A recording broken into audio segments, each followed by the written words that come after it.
এই মাসে গুনাহ থেকে পরিত্রাণ একদম নিজেদেরকে পুতু পবিত্র রেখে আমরা কোরবানির জন্য প্রস্তুতি নেওয়া, আর বিশেষ করে আরেকটা আমল আছে হজ করা। তো কোরবানির জন্য প্রস্তুতি নেওয়ার আগে এই মাসে প্রথম কথা হলো গুনাহ থেকে একদম মুক্ত হওয়া, সাফ করা। কলব থেকে গুনাহ বের করতে হবে। কেন?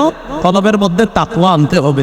আল্লাহ পাক রব্বুল আলামিন বলেন, লা ইয়ানালাল্লাহু লুহুমুহা ওয়ালা দিমাউহা ওয়ালাকিন ইয়ানালুহুত তাকওয়া।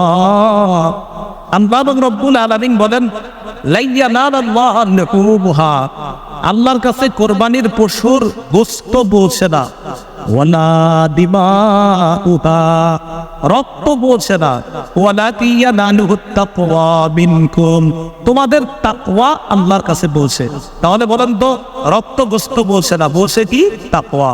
তাকওয়ার জায়গা হলো কলব। বলেন, তাকওয়ার জায়গা কি? কলব। قال رسول الله صلى الله عليه وسلم التقوى هاهنا التقوى هاهنا يشير إلى صدره ثلاث مرات। নবী নিজের বুকের দিকে ইঙ্গিত করে বললেন, তাকওয়া এখানে, তাকওয়া এখানে, তাকওয়া এখানে। মানে তাকওয়া কলবের মধ্যে থাকে। আর কলব কোথায় থাকে? কলব বুকের একদম ঠিক বাম পাশে থাকে। আল্লাহ পাক রব্বুল আলামিন বলেন, فإنها لا تعمى الأبصار ولكن تعمى القلوب التي في الصدور। বস্তুতপক্ষে চোখ অন্ধ হয় না, বক্ষস্থিত হৃদয় অন্ধ হয়। তাহলে কলব থাকে কোথায়? বক্ষে, বুকের মধ্যে কলব, কলবের মধ্যে তাকওয়া। বলেন তো ভাই, তাকওয়ার জায়গা কলব, কলবের জায়গা বুক। কলবের জায়গা কি? বুক, অন্য কোথাও না। কলবের জায়গা হলো বুক, বুকে থাকে কলব, কলবে থাকে তাকওয়া। আর এই তাকওয়া আল্লাহর কাছে পৌঁছে। বলছিলাম গুনাহ ছেড়ে দেওয়া, অন্তরকে পুত পবিত্র করার চেষ্টা করা। সূরা আনআমের 120 নম্বর আয়াতে আল্লাহ বলেন, ওয়াদারু যাহিরাল ইসমি ওয়া বাতিনা, প্রকাশ্য গুনাহ ছেড়ে দাও, গোপন গুনাহ ছেড়ে দাও। সূরা আনআমের 151 নম্বর আয়াতে আল্লাহ বলেন, وَلَا تَقْرَبُوا الْفَوَاحِشَ مَا ظَهَرَ مِنْهَا وَمَا بَطَنَ। প্রকাশ্য অশ্লীলতা, গোপন অশ্লীলতার কাছেও যেও না। সূরা আরাফের 33 নম্বর আয়াতে আল্লাহ বলেন, قُلْ إِنَّمَا حَرَّمَ رَبِّيَ الْفَوَاحِشَ مَا ظَهَرَ مِنْهَا وَمَا بَطَنَ। নবী আপনি বলেন, আমার রব হারাম করেছেন প্রকাশ্য যত অশ্লীলতা, গোপন যত অশ্লীলতা, সব আমার রব হারাম করেছেন।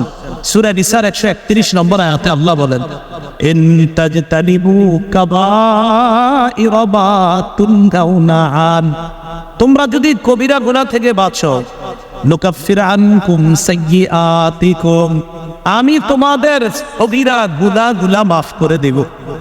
কবিরা গুনাহ থেকে বাঁচালে সগীরা গুনাহ মাফ।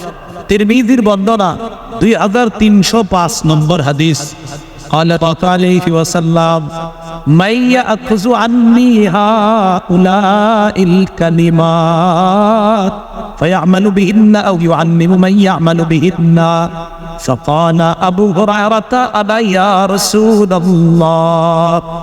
একদিন রাসূলুল্লাহ সাল্লাল্লাহু আলাইহি সাল্লাম বললেন, কে আছে এমন যে ব্যক্তি আমার এই কথাগুলো গ্রহণ করবা, গ্রহণ করার পর নিজে আমল করবা, অন্যকে শিখিয়ে দিবা, তারাও যেন আমল করে। সাহাবী আবু হুরায়রা রাদিয়াল্লাহু তাআলা আনহু বললেন, আনা হুজুর, আমি আছি আপনার কথা, আমি শুনবো, আমি মানবো, আমল করব, অন্যকে শিখাবো, তারাও যেন আমল করে।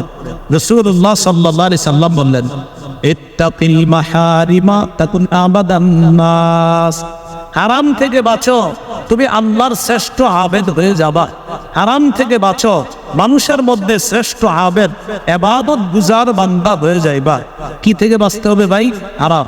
2 নাম্বার, রাসূলুল্লাহ সাল্লাল্লাহু আলাইহি সাল্লাম বলেন, ওয়ারদা বিমা কাসামাল্লাহু লাকা তাকুন আউনান নাস, আল্লাহ তোমার জন্য যা বরাদ্দ রাখছে, তোমার জন্য যা আল্লাহ বন্টন করে দিয়েছে, এতে তুমি খুশি থাকো।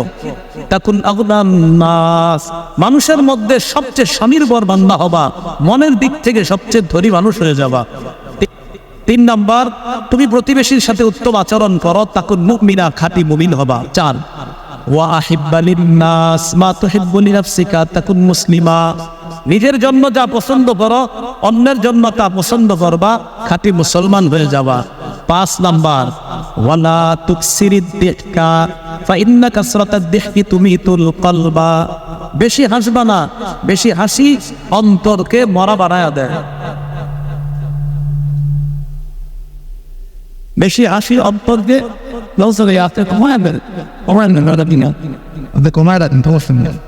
বেশি হাসি অন্তরকে মৃত বানিয়ে দেয়। বেশি হাসবা না। এই 5টার মধ্যে প্রথমটা ছিল হারাম থেকে বাঁচা। প্রিয় ভাইয়েরা, হারাম কথা কর্ম থেকে, হারাম উপার্জন থেকে বেঁচে থাকতে হবে। আল্লাহ তৌফিক দান করেন। হারাম উপার্জন কেন বললাম? রাসূলুল্লাহ সাল্লাল্লাহু আলাইহি সাল্লাম বলেন, এক ব্যক্তি সফরে বের হয়েছে। সফরে বের হওয়ার পর, লম্বা সফর করার পর আল্লাহর কাছে দোয়া করছে, আল্লাহ আমার এটা দেন ওটা দেন। নবীজি বলেন, এই ব্যক্তি এগুলা চাওয়ার পরেও আল্লাহ তার দোয়া কবুল করতেছে না। হাদিসে আছে মুসাফিরের দোয়া কবুল হয়, এই মুসাফিরের দোয়া কবুল হয় না। নবীজি বলেন, তোমরা বলো কিভাবে তার দোয়া কবুল হবে?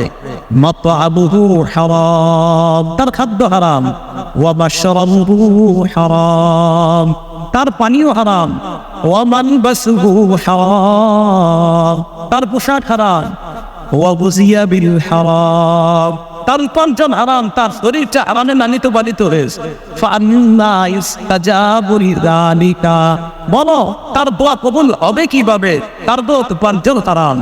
এজন্য আল্লাহ কোরআনে বলছেন, ইয়া আইয়ুহার রাসূলু কুলু মিনাত তাইয়্যিবাত ওয়া আমালু সালিহা। এ রাসূলগণ, হালাল খান, তারপর ইবাদত করেন, ভালো আমল করেন। ভালো আমলের পূর্ব শর্ত হালাল খাওয়া। উদ্দেশ্য হলো ভালো আমল করতে গেলে যে উপার্জনটা দিয়ে আমলটা করবেন, উপার্জনটা হালাল হতে হবে। এজন্য 3 জনে মিলে যে কোরবানিটা করবেন, প্রত্যেকের উপার্জনটা হালাল হতে হবে। প্রত্যেকের উপার্জন কি হতে হবে? হালাল। যদি সুদি টাকা হয়, সবার গুলা নষ্ট হয়ে যাবে। এই জন্য উত্তম একা দেওয়া। আর যদি দেখেন যে 2-3 জন সবার মাশাআল্লাহ ভালো উপার্জন, তো ভালো উপার্জন দিয়ে কোরবানি দেওয়া যাবে, কোনো সমস্যা নাই। বাকি হালাল ভাবে যেন প্রত্যেকের কোরবানিটা হয়, এই দিকে খুব খেয়াল রাখা, খুব সতর্ক থাকা। আল্লাহ সকলকে হালাল উপার্জন দিয়ে যেন কোরবানি দিতে পারি, আল্লাহ তৌফিক দান করেন। বলছিলাম, গুনাহমুক্ত হওয়া, প্রকাশ্য গুনাহ, আভ্যন্তরীণ গুনাহ থেকে কলবকে মুক্ত করা। আল্লাহ আমাদের সকলকে এই কলবকে গুনাহ থেকে মুক্ত করার তৌফিক দান করেন। কলব কেন সাফ করতে হবে? এই জন্য জিলহজ মাসের 7 নাম্বার আমলটা জানেন, সেটা হলো কোরবানি করা। বলেন কি করা? কোরবানি। 10ই জিলহজ কোরবানি করা। কোরবানির পূর্ব কিছু শর্ত আছে। এর মধ্যে অন্যতম একটা শর্ত বিশুদ্ধ নিয়ত। বলেন কি নিয়ত? বিশুদ্ধ নিয়ত। সহিহ বুখারীর 1 নম্বর হাদিস, আনা রাসূলুল্লাহ সাল্লাল্লাহু আলাইহি ওয়াসাল্লাম ইন্নামাল আ'মালু বিন্নিয়াত। নবীজি বলেন, আমলের প্রতিদান দেওয়া হবে বিশুদ্ধ নিয়তের সাথে। মুহাদ্দিসিনে কেরাম ব্যাখ্যা করেছেন, ইন্নামাল আ'মাল يعني إنما أعمال الجوارح تساب بالنيات الصحيحة بالنيات الصحيحة الخالصة। মুহাদ্দিসিনে কেরাম বলেন, ইন্নামা আমালুল জাওয়ারি, অঙ্গ প্রত্যঙ্গের আমল কবুল হবে, হাতের আমল কবুল হবে, পায়ের আমল কবুল হবে, অন্তরের আমল কবুল হবে, তুসাবু সওয়াব দেওয়া হবে বিন্নিয়াতিস সহিহাতিল খালিসা, বিশুদ্ধ পরিশুদ্ধ নিয়তের সাথে যদি আমল হয়, ওই আমলের সওয়াব দেওয়া হবে। ওই আমলের কি দেওয়া হবে? সওয়াব। বলেন তো, আল্লাহর কাছে গোশত যায়, রক্ত যায়, তাকওয়া যায়। তাকওয়া কলবে থাকে। এজন্য এই কলবের মধ্যে তাকওয়া, আর কলবের মধ্যে নিয়ত। নিয়তের জায়গাও কলব, বিশুদ্ধ নিয়ত হতে হবে। আল্লাহ আমাদের সকলকে এই কুরবানি যারা এই বছর দিব, নিয়তটা এখনই যেন বিশুদ্ধ করতে পারি, আল্লাহ তৌফিক দান করেন। সহিহ বুখারীর বর্ণনা 7501 নম্বর হাদিস। লম্বা হাদিসগুলো, অনেকগুলো হাদিস আছে এই বিষয়ে। হাদিসে কুদসির মধ্যে আল্লাহ বলেন, ইযা আরাদা আবদি আইয়ামালা সাইয়্যিআ ফালা তাকতুবুহা আলাইহি হাত্তা ইয়ামালাহা। আল্লাহ বলেন, ও ফেরেশতারা, আমার বান্দা যদি কোনো খারাপ কাজের নিয়ত করে, এই খারাপ কাজ না করা পর্যন্ত তার এই খারাপ কাজের গুনাহ লিখবা না। সুবহানাল্লাহ, আল্লাহ কত মহান। আমার বান্দা যদি খারাপ কাজের নিয়ত করে, কাজটা না করা পর্যন্ত তার আমলনামায় কোনো গুনাহ লিখবা না। ফাইন আমিলাহা, যদি গুনাহটা করে ফেলে, ফাকতুবুহা লাহু বিমিসলি আমালি, তাহলে যেই পরিমাণ গুনাহ করবে এই পরিমাণ তোমরা গুনাহ লিখবা। একটা গুনাহ করলে একটা গুনাহ লিখবা, বেশি লিখো না। প্রথমে কি বলছে দেখেন, গুনাহের নিয়ত করে নাই, লিখো না গুনাহ, করে ফেললে যতটা করবে ততটা লিখবা। এবার আল্লাহ কি বলে দেখেন, ওয়া ইন তারাকাহা মিন আজলি, বান্দা যদি গুনার কাছে যাওয়ার পর আমারই খুশি করার জন্য গুনাহটা ছেড়ে দেয়, আমারে খুশি করার জন্য গুনার কাছে গেছে, করবে গুনাহটা, মনে পড়ছে আল্লাহ কি আমি কেন গুনাহটা করব, আমার রবকে খুশি করার জন্য আমি গুনাহটা ছেড়ে দিলাম, অর্থাৎ গুনার এই ইচ্ছাটা সে পরিত্যাগ করেছে। তা আল্লাহ বলেন শুধুমাত্র এই যে ও একটা খারাপ নিয়ত থেকে কনভার্ট করে ফেলছে শুধু আমাকে খুশি করার জন্য, যে এই খারাপ কাজটা সে করবে না, আমি আল্লাহ খুশি হয়ে বললাম ফেরেশতারা এই খারাপ কাজটা করবে না আমারে খুশি করার জন্য, নগদ একটা সৎ তার আমলনামায় রেখে দেয়। দেখছেন, গুনাহ করার নিয়ত করছেন, এরপরে শেষমেশ গুনাহটা করেন নাই, আল্লাহ কয় যেহেতু করেই নাই সব দিয়ে দাও একটা, আমারে খুশি করার জন্য সে পরিত্যাগ করছে যে আমি গুনাহ করব না। এবার কি বলে দেখেন, ওয়াইদা আরাদা আইয়ামালা হাসানাতান ফাকতুবুহা লাহু হাসানা, আমার বান্দা যদি কোনো ভালো কাজের নিয়ত করে, করার সাথে সাথে একটা নেকি লিখে দাও, ওয়া ইল্লাম ইয়ামালহা, যদিও আমলটা না করে, আমি এবছর কুরবানি করবই ইনশাআল্লাহ নিয়ত করছি, এখনো করি নাই শুধু নিয়ত করছি, আল্লাহ কয় সব লেখো। এবার কি বলে দেখেন, ফাইন আমিলাহা, যদি কাজটা করেই ফেলে, ফাকতুবুহা লাহু বিমিসলি আশরি ফাকতুবুহা লাহু বিআশরি আমসালিহা ইলা 700 দিআফিন, আমার বান্দার আমলনামায় 10 থেকে 700 গুণ পর্যন্ত সওয়াব লেখা দাও। তাহলে নিয়তের অনেক মূল্য ভাই, নিয়তটা পরিশুদ্ধ করা। দ্বিতীয় কথা, কুরবানির আগে ইখলাস, ইখলাসের সাথে কুরবানি করতে হবে, ইখলাস ছাড়া আমল কবুল হবে না। নাসাইর বর্ণনা 3140 নম্বর হাদিস, এই হাদিসের মধ্যে আছে রাসূলকে প্রশ্ন করা হলো, আরাআইতা রাজুলান গাজা ইয়ালতামিসুল আজরা ওয়াদ যিকরা ফামা লাহু ইয়া রাসূলুল্লাহ, ওগো আল্লাহর রাসূল আপনার কাছে জানতে চাই, এক ব্যক্তি জিহাদ করছে, জিহাদ করার সময় তার নিয়ত হলো দুইটা, এক আল্লাহর কাছে সওয়াব কামাই করবে, দুই মানুষের বাহবা কুড়াবে, ফামালাকু ইয়া রাসূলুল্লাহ, হুজুর সে কি কোনো সওয়াব পাবে? নবীজি বললেন লা শাইআ লাকু, সে কোনো সওয়াব পাবে না। আ'াদাহা সালাসা মাররাত, তিনবার প্রশ্নটা করছে, নবীজি বললেন লা শাইআ লাহু লা শাইআ লাহু লা শাইআ লা, সে কোনো সওয়াব পাবে না, সে কোনো সওয়াব পাবে না, সে কোনো সওয়াব পাবে না। তাহলে তিনবার প্রশ্ন করার পরে নবী একই কথা বললেন, তার নিয়ত হলো সওয়াব কামাই করা, আবার মানুষকে দেখানো, এই জন্য কোনো সওয়াব পাবে না। হাদিসের শেষে নবী বলেন ইন্নাল্লাহা লা ইয়াকবালু মিনাল আমাল ইল্লা মা কানা লাহু খালিসা ওয়াবতুগিয়া বিহি ওয়াজহু, আল্লাহ ততক্ষণ কোন আমল কবুল করেন না যতক্ষণ আমলটা আল্লাহকে খুশি করার জন্য না হয় আর আল্লাহর সন্তুষ্টি অর্জন করার জন্য না হয়। তাহলে আল্লাহকে খুশি করার জন্য করতে হবে, আল্লাহ সন্তুষ্টি অর্জন করার জন্য করতে হবে কুরবানি। বলেন ইনশাআল্লাহ। ইখলাসের সাথে আমল যদি করেন আর কি উপকারিতা, সহিহ বুখারীর বর্ণনা 56 নম্বর হাদিস, সাদ ইবনে আবি ওয়াক্কাস রাদিয়াল্লাহু তাআলা আনহুকে আল্লাহর রাসূল বলেন ইন্নাকা লান তুনফিকা নাফাকাতান তাবতাগী বিহা ওয়াজহাল্লাহ, তুমি যতক্ষণ আল্লাহকে খুশি করার জন্য দান করবা, যতক্ষণ আল্লাহকে খুশি করার জন্য দান করবা, ইল্লা উজিরতা আলাইহা, ততক্ষণ তোমার আমলনামায় সওয়াব দেওয়া হবে, প্রতিদান দেওয়া হবে।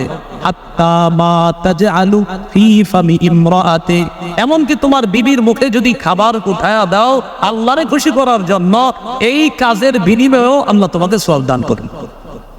বিবিরে খাবার উঠাই দিয়েছেন গত 20 বছর, দেও অনেকে হাত তোলা লাগবে না। তাহলে ইখলাসের সাথে আমল কুরবানি করব, শুধু তাই না, হাদিসের বিবির মুখে খাবার দিলে এটি ইখলাসের সাথে হওয়ার কারণে এই আমলের প্রতিদান কি পরিমাণ দেওয়া হয়।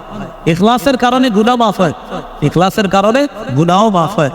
এক নারী কূপের পাশে যাওয়ার সময় দেখে কুকুর আপনার পিপাসার কারণে হাঁপাইতেছে, সহিহ বুখারী 3467 নম্বর হাদিস, মুসলিমও হাদিসটা আছে বড় করে। তো এই কুকুরটা কূপের পাশে আছে, কি করতেছে, বাইনামা কালবুন ইউতিফু বিরাকিয়া কাদা ইয়াকুলুল আত, একটা কুকুর কূপের পাশ দিয়ে প্রদক্ষিণ করতেছে, পিপাসার কারণে মারা যাবে অবস্থা। ফারাআতহু বাগিয়ুম মিন বাগায়া বনি ইসরাঈল, বনি ইসরাঈলের এক ব্যভিচারিণী নারী এই কুকুরটাকে দেখছে, দেখার পর ফানাজাত মুকাহা, মৌজা খুলছে, খোলার পর ওই মৌজা ভিজিয়ে কুকুরকে পানি পান করাইছে। এই আমলের কারণে তার আগের অপরাধগুলা ক্ষমা করে দেওয়া হয়েছে। এই জন্য ভাই ইখলাস, বিশুদ্ধ নিয়ত, আরেকটা হলো ইখলাস। এই কোরবানির আগে এই দুইটা বিষয়, একটা বিশুদ্ধ নিয়ত, আরেকটা ইখলাস। 3 নাম্বার, কাউকে দেখানোর জন্য কোরবানি না করা। কাউকে দেখানোর জন্য কোরবানি না করা। আমি কোরবানি করব একমাত্র কাকে খুশি করার জন্য? আল্লাহকে খুশি করার জন্য কোরবানি করব। এ হলো জিলহজ মাসের 7 নাম্বার কাজ।